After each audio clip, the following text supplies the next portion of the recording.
Shabbat Shalom, family. First of all, I'd like to give all thanks and praise to Yehudah Zavaot.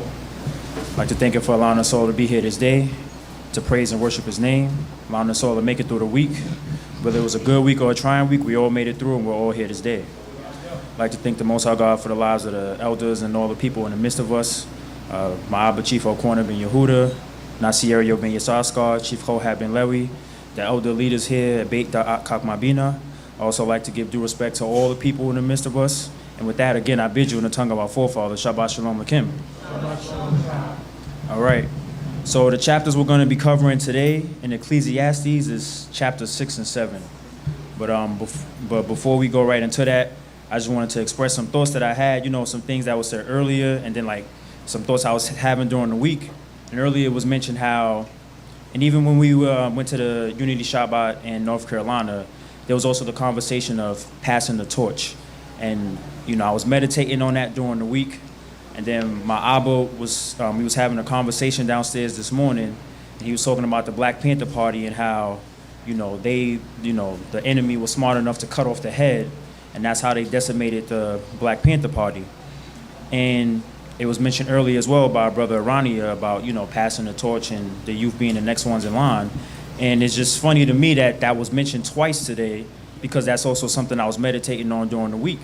I'm about to be 26 tomorrow, and I remember being 15, 16, 10 years fly by fast. And without even realizing it, I'm now a part of, the leadership and the teachers and, in the way in which I wouldn't have thought of at that age. Although I may have thought of it to some extent, we don't really think about being a certain age at a certain age. When we're 15 and 16, we're not thinking about 25. We're not thinking about 35. We may be thinking about it a little bit, but we don't really see ourselves getting there. And I think it was important that that was mentioned today, because we need to understand that the torch has to be passed, and every job, needs to be done by other people. We can't get caught up in being the person that does a certain job. Every person has to be replaceable to some extent. So, I know sometimes we may run short on readers. If everyone read, then we wouldn't have to worry about running short on readers, because we always have a bunch of readers. Any job or position that we have here needs to be replaceable by any and everybody. We're not supposed to, fall short for any reason at all. And at the same time, no person should feel so important that they feel like, well, y'all need me more than I need y'all. If I stepped away from this, what would y'all be without me? There's not supposed to be no David Ruffins in Israel, So, that whole passing the torch is about, not just, we got to teach the younger generation, but other people as well to fill certain positions so that somebody could always do it. That's just something I was meditating on during the week, and I just found it funny that it was said a couple times today, so I wanted to talk on that. Now, we're getting into Ecclesiastes 6 and 7. Now, as I was reading Ecclesiastes 6, I had to read it, because we have different versions of these books. So I had to read it with this translation, another translation, and I said, you know what, let me check some commentary, because I still was a little bit thrown off. So I'm reading the commentary, and I'm reading the verses, and I'm like, all right, sometimes it got a little bit mystical and spooky for me, so I'm like, all right, I'm disregard that commentary. But as we get into it, I'm going to try to provide some understanding on what Solomon, the message that he may have been trying to convey at these moments. Right. Start from chapter 6. Okay. The book of Ecclesiastes, chapter 6, starting from verse 1. Hallelujah. Hallelujah. There is an evil which I have seen under the sun, and it is heavy upon men. A man to whom God giveth riches, wealth, and honor, so that he hath wanted nothing for his soul of all that he desireth. Yet God giveth him the power to eat thereof. But a stranger eateth it. This is vanity, and it is an evil disease. All right. So this one threw me off a little bit, just starting right off the gate. Verse 2, a man to whom God giveth riches, wealth, and honor, so that he wanted for nothing, his soul wanted for nothing, all that he desireth. Yet God giveth him not power to eat thereof, but a stranger eateth it. So I'm saying to myself, all right, what's going on? What is he talking about? God gave this person all these things, but this person can't enjoy it. Tosif? Verse 3. If a man beget a 100 children, and live many years, so that the days of his years are many, but his soul have not enough of good, and moreover he have no burial, I say, that an untimely birth is better than he, for it Okay. cometh in vanity. All right.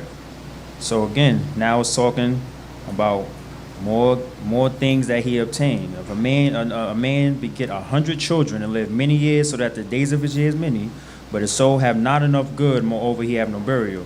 I say that an untimely birth. Another translation that it says like a stillborn birth. So that's a baby, you know, that comes out dead. But he's getting to a point, and now, you know, it took me to read it all to really understand what it was that he was saying. Tosif? Verse 4, for it cometh in vanity, and departeth in darkness, and the name thereof is covered with darkness. Moreover, it hath not seen the sun, nor known it.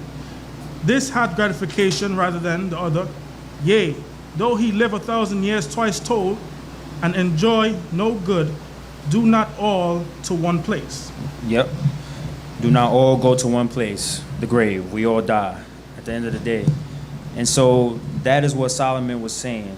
That evil that he's seen under the sun is that person that gets and obtain all the things that they could ever want in life and don't appreciate it and still want more. And that's what he's saying here. You know, that's why he's saying that the stillborn baby is better than that person, because that person is never satisfied. No matter how much the Most High God may give them, they're not content with what they have. So they always aim, you know, not aiming in a good way, but they're always trying to get more. They're never satisfied. As we go on, you'll see that that's what he's continuing to talk about in this chapter. And it makes sense why he's calling it a great evil, because, you know, we should be appreciative of the things that we have. Even you think about the situation with his father David, and when he took Bathsheba, and Nathan the prophet brought him a parable to make him understand the matter in which, you know, the situation he put himself in, where he said a rich man have all these things, but then he take from the poor man that just have the one thing, and he take that from him. And David's wrath was kindled, because that rich person had all this stuff, but he still wanted something that was somebody else's. Here it is with this guy. The Most High God is blessing him with all these things, and he still is just, it's not enough. So that's a great evil under the sun, and that's why Solomon is calling it a vanity. Because at the end of the day, we're all going to go to the grave. Appreciate what you have while you're here. You know, don't kill yourself and burn yourself out trying to have unnecessary things, trying to have too much that you know you don't need. I know when I was teaching before, Proverbs 29 and 30, you know, the guy, I can't remember his name at the moment, but when he was saying that he asked the Most High to give me enough so that I don't forget you, but not so little that, you know, I'm oppressed and I offend your name. So we should, you know, we should, it's okay with wanting more and wanting to obtain more, but don't be that billionaire that's trying to become a trillionaire and you just spend all your days worried about money. Because at the end of the day, when you die, that's why it says, a man whom giveth God giveth riches, wealth, and honor, so that he wanteth for nothing, and his soul have all that he desireth. Yet God give him not the power to eat thereof, but strangers eat of it. He earned all this wealth. You earned all this wealth in your lifetime, and now somebody eating off what you did because you were stressing yourself trying to just get all of this. So we're going to move on. Let's go to verse 7. Verse 7, all the labor of man is for his mouth, and yet the appetite is not filled. For what advantage has the wise more than a fool? Or the poor man that hath understanding in walking before the living? Better is the seeing of the eyes than the wandering of the desire. This also is vanity, and the striving after wind. This is just to help to drive the point. All the labor of a man is for his mouth. All the things that we do is to nourish and, you know, sustain ourselves. But what advantage have the wise more than a fool, or the poor man that hath understanding and walking before the living? So, you know, I tried to do my little research on what this verse could be talking about. The way I see it is that when it says, what advantage hath the wise more than the fool, or the poor man that hath understanding and walking before the living? It's talking about that person that tried to be, you know, like get the same guy from before who obtained all these things, and he's no longer in the land of the living, as opposed to the poor man that hath a little bit of understanding, or even the fool who's still amongst the land of the living. And then it says, better is the seeing of the eyes. Again, that's just you appreciating what you have before you instead of the wondering, you know, the desire of the mind, where you're just wondering what you can have or what you can obtain. This is a vanity and a striving after wind. It's all of naught. Tosif? Verse 10, whosoever cometh into being, the name thereof was given long ago, and it is foreknown that man is, neither can be content with him that is mightier than he. Seeing there are many words that increase vanity, that is a man the better. What is the man? What is man the better? For who knoweth what is good for man in his life, all the days of his vain life, which is spendeth as a shadow? For who can tell a man what shall be after him under the sun? All right. Whatsoever cometh into being, the name thereof was given long ago. It's just like him saying before, there's nothing new under the sun. What has been is what shall be. So everyone likes to think they're special. That's fine. There's a different version of us in every country. There was a different version of us in the past. So especially as we like to think we are, there was somebody that done did it before us and they done did it better, or there's somebody that's doing it and they doing it better.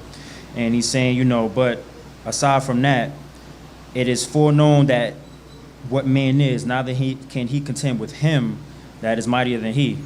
So no matter how great you think you are on certain things, there's nothing, you know, there's nothing that we can do that's greater than the Most High God. We should never get to a certain level where we feel like we are the ones that earned all our, all our possessions, and we forget the Most High God. So, and then it goes down to say, seeing there are many words that increase vanity, what is man the better? For who knoweth what is good for man all in his life, all the days of his vain life which he spendeth as a shadow? I took that as, because life is short, he's going to spend more time in the grave than he is actually being alive. That's what it's saying, him being a shadow, because the shadow is always on the ground. I tried to look at some commentary. They ain't have nothing that was worthwhile mentioning to y'all. So that's the understanding that I got from the verse. And that's why it goes to say, for who can tell a man what shall be after him under the sun? Because we don't know what comes after us, you know. The death is the end as far as we know it. We can go to chapter 7. Chapter 7. A good name is better than precious oil, and the day of death than the day of one's birth. So here he go again with death and birth. And later, as we go down in the chapter, we're going to see where he says better is the end of a thing than the beginning of it. Because, you know, let's pretend there's a boulder here. Trying to move the boulder from its static position, from it just being still, is going to be much harder than it's going to be much harder than when you're actually pushing it already. Once that object is in motion, it's going to be much easier to move it. So that's why he's saying, you know, that's the understanding behind this. The day of death is better than the day of one's birth. There's so much life that this person has to live, and, you know, there's going to be a lot of things that they have to go through, and the end of the life is better because, from his perspective, it's better because you already went through it all. That's it. There's no more pain. Tosif? It is better to go to the house of mourning than to go to the house of feasting, for that is the end of all men, and the living will lay it to his heart. Vexation is better than laughter, for by the sadness of the countenance of the heart may be gladdened. This is Solomon saying that it's okay to be sad, because in those times, that's when we often do our most consideration, you know, our most considering. And it's sad. It's one of those sad but true situations where when there's a loss of life, or, you know, in any situation like that, when there's a big loss, especially a loss of life, people typically start to consider more. They think about the things that the times that they may have had with that person or anything, and they may start to say to themselves, well, now I want to get my life on track, you know. Some people may lose a close friend or brother. They may have been gangbanging, living any kind of life that they know may have not been the best kind of life, but it takes for them to lose somebody special to have them now consider and say, that's not the path I want to walk down anymore. Tosif? The heart of the wise is in the house of mourning, but the heart of fools is in the house of mirth. That's the person that want to party all the time. You know, they're making themselves forget the sadness, and the lesson that they're supposed to learn from the sadness, they never learn it because they're always partying, or they're always inebriating themselves. They're always drinking or smoking and putting themselves in an altered state of mind so they don't have to think about the pain that they're in. But sometimes it's okay to think about that pain because it's going to help you grow as an individual. So, see? It is better to hear the rebuke of the wise than for a man to hear the song of fools. This is somebody that's always praising you no matter what you do. You're never going to grow as a person if you don't have someone checking you on certain things. No one is 100% right about everything. We all have our faults. We all have our growing to do. But if you have people in your corner that's always, yeah, you're right. You know, you have a bunch of yes men or a bunch of yes women in your corner, you're never going to grow as an individual. So that's why I'm saying it is better to hear the rebuke of the wise. You may not want to hear it. You may not like the way it's, you know, it came off. But even that is better than hearing somebody that's always telling you you're right about everything that you do. Tosif? For as the crackling of thorns under a pot, so is the laughter of the fool. This is also his vanity. It's just an annoying sound. Tosif. Surely oppression turneth a wise man into a fool, and a gift destroyeth the understanding. Better is the end of a thing than the beginning thereof. And the patient in spirit is better than the proud in spirit. Okay, so when it say here, surely oppression turneth a wise man into a fool, I see that more as like not oppression is in the situation of, you know, us being oppressed now in America, but oppression in the sense of a strife. That's you going back and forth with a person that's not on the same level as you, and now you lowered yourself to their level because you let yourself have that angry moment. That's why it goes down to verse 8 where it's, verse 9 where it says, be not hasty in thy spirit to be angry, for anger resteth in the bosom of a fool. When you let that person affect you, and now you stoop to their level, you now have become the fool as well. And then the second part of verse 7 says, a gift destroyeth the understanding. You know, so this is the same thing as the gift blinded for eyes. People, you know, they give you little bribes to make sure that you do things in their favor. They know they have a judgment coming up, so they got, you know, they just hitting you off. They buying you nice things. They being extra kind to you. So that's to make it so that when you have to judge a matter when they know they're wrong, they're going to remember, you know, they grease your palm, so they want you to grease theirs, you know.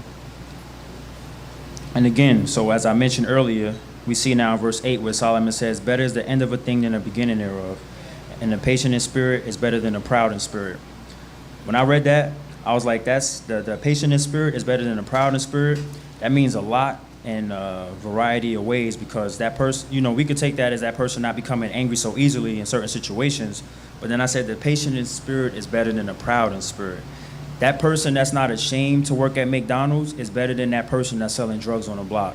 Because that person that may be selling drugs or, you know, getting that fast money, that's that person that's too proud to stand on the line and take somebody's order and get that fast money so they can have whatever gold, jewelry, clothes, so they can have that status symbol amongst our people so they can feel important. That's that person that's proud in spirit. But that person that's patient in spirit, they're the ones that they go clock in, they ain't got no shame putting the uniform on, cap on, and get, you know, earning that check. The money is slow, but it'll last longer than that fast money. So that's why I'm saying the patient in spirit is better than the proud in spirit. That goes all across the board, and a lot of things we can think of. Even arguments, you know, situations where it become a heated debate, calm your spirit at that moment and say to yourself, do I need to be at this level? No. Don't be proud in spirit and want to go back and forth with somebody because you feel like, well, that's the level they at, so I'm going to get on their level. You know, we got to calm ourselves down. Let's go down to verse 10. Say not thou, how was it that the former days were better than these?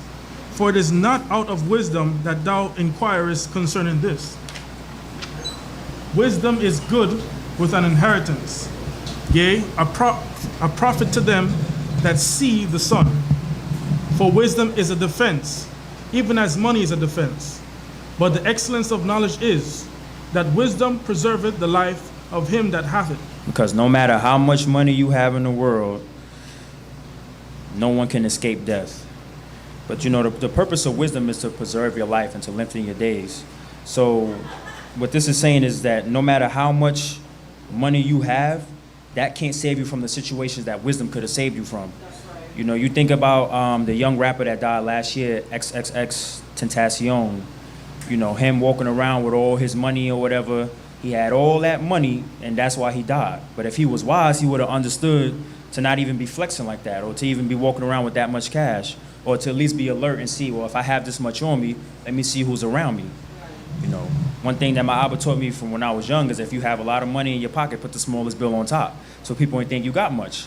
You know, and that's just a little bit of wisdom, but that's what this is saying here, that wisdom is a defense. Money is a defense too in certain situations, but wisdom will always take you further than whatever monetary thing you know could ever do. Tosif? Consider the work of God. For who hath make that straight which he hath made crooked? In the day of prosperity be joyful, and in the day of adversity consider. God hath made even the one as well as the other, to the end that man should find nothing after him. It's okay to be happy when it's time to be happy. And when things aren't going your way, also consider. It's both for the Most High God. That's all. You know, don't be over sad in the times when things aren't going your way and you forget the Most High God. And when it's time to be joyful, also be happy, but don't wax fat and kick and forget the Most High God like our forefathers did. So in all these things, for good or for bad, consider the Most High God. Tosif? All things have I seen in the days of my vanity. There is a righteous man that perisheth in his righteousness, and there is a wicked man that prolongeth his life in his evil doing. Be not righteous over much, neither make thyself over wise. Why shouldest thou destroy thyself? Be not over much wicked, neither be thou foolish. Why shouldest thou die before thy time? Okay. It is good that thou shouldest take hold of the one, yea, also from other withdraw not thy hand. For he that feared God shall discharge himself of them all. All right. Wisdom All is things have I seen in the days of my vanity. There is a righteous man that perisheth in his righteousness, and there is a wicked man that prolongeth his days in his evil doing. Now, some people may look at that and take it as, well, I'm going to keep being evil because there's righteous people that die younger than me, and if they was doing right and they died, why should I change my ways? And, you know, it goes down to say, be not righteous over much. So don't be that touch not the hem of my garments individual. Here or out there, you know, we're supposed to be a light to our people, so don't look at them in a negative way. You know, don't have your nose held high to your people because you feel like you're in a better situation than them, or they don't know who they are, so you treat them a certain way. Or even if they don't have the same understanding, you know, our, whatever they call themselves, Messianic, Christian, Israelites, you know, don't even have a disrespectful attitude towards them. Don't be because they don't have the understanding that we have at the moment.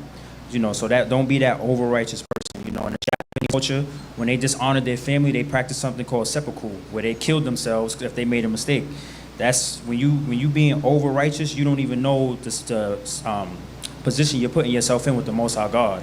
He sees how we treat people and how we act towards people, and you know, just consider that and don't be over righteous. And then it says, be not over righteous, why shouldst thou destroy thyself? Be not over much wicked, neither be thou foolish.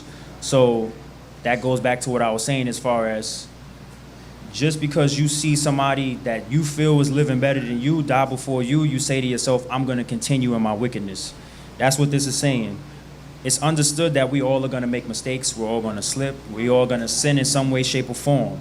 That does not mean when you do it, you say to yourself, well, I'm still alive, or so-and-so did worse, so I'm going to just continue in the same wickedness that I'm doing. Because, you know, nobody's perfect, so it's understood we're going to do things that's in violation of Torah, or even morally sometimes, or we may lose our cool and we may say or do certain things, and it may not be verbatim against the law, but in a way it was wicked. So it's saying we're going to do certain things, but don't continue in that. Oh, that's just the way I am. That's just the way he is. That's just the way she is. We're supposed to grow and be better. It goes down to say, it is good that one should take hold of the one, yea, also from the other withdraw not thy hand. They're both going to be a part of your life all your days. You know. Tosif? Wisdom is a stronghold to the wise man, more than 10 rulers that are in a city. For there is not a righteous man upon the earth that doeth good and sinneth not. Also take not heed unto all words that are spoken, lest thou hear thy servants curse thee. For oftentimes also thine own heart knoweth that thou thyself likewise hast cursed others. You don't have to have your ear to every matter. You don't have to know any and everything that everybody's saying, because sometimes you may hear something that you may not like about, you know, they may say something about you and you probably would have wished you didn't hear it. You know, that's why it's saying what it says. I'll read it again. Slowly. Also, take not heed unto all words that are spoken, lest thou hear thy servant curse thee. Now, the servant, who knows you better than that person? Because this is the person that's taking care of your house. They're cleaning this, they're doing that, they're taking care of your whole house, so they know your dirt better than anybody else. what the Most High God, or well, what the wisdom that God provided with Solomon, and him putting it here, saying that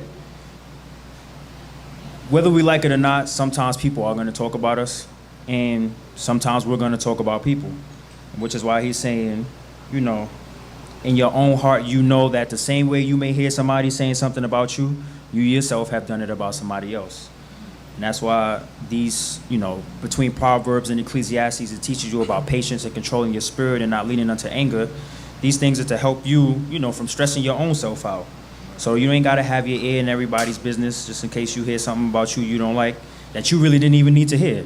That person may not feel about you in a negative way, but may have said something about you that you didn't like at that moment. So, Sif? All this have I tried by wisdom, I said. I will get wisdom, but it was far from me, that which is far off and exceeding deep. Who can find it out? I turned about and applied my heart to know and to search out, and to seek wisdom and the reason of things, and to know wickedness to be folly, and foolishness to be madness. And I find more bitter than death the woman whose heart is snares and nets, and her hands as bands. Whoso pleaseth God shall escape from her, but the sinner shall be taken by her. All right. So I'm just going to go right to the last part of 25 where it says, no, I'm just going to read 20. And I turned about and applied my heart to know and search out, and to seek wisdom and the reason of things, and to know wickedness to be folly and foolishness to be madness. Certain things seem like fun when you're doing it, but when you look back on it, you kind of think, should I have done that? You know, that old saying that, you know, our parents love to say, if all your friends were jumping off the cliff, would you do it? And the obvious answer is no. But then we don't ever think about, if we was in that situation and all our friends was jumping off a cliff, you probably think to yourself, well, obviously they must have done this before they survived, so let me jump with them.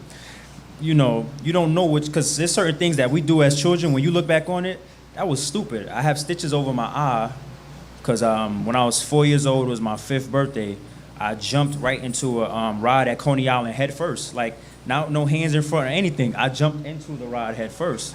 So it's like, you may think that you would have known better in certain situations. Until you were in that situation, you don't know what you would have done, you know. So, but Solomon said, wickedness to be folly and foolishness to be madness. That's just for certain people that, you know, sometimes you gotta be able to have some type of foresight in certain situations and say, this may be fun at the moment, but should I be doing this? You know, those are things to consider.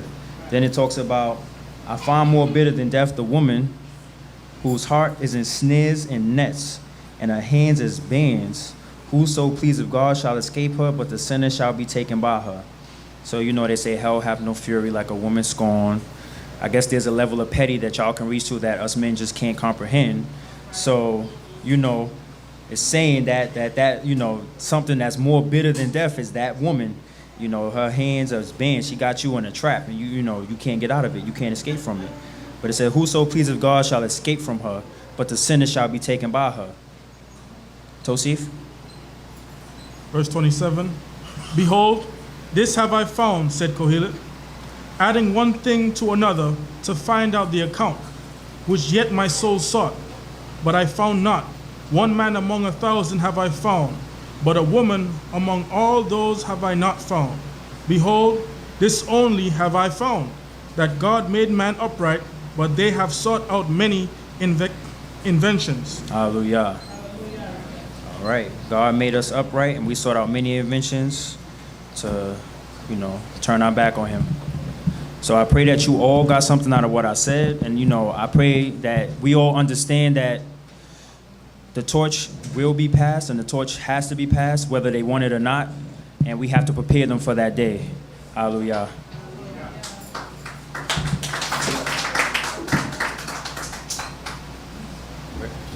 Where the people that's supposed to close out at? Let's sing Where There Is Peace. I can't see.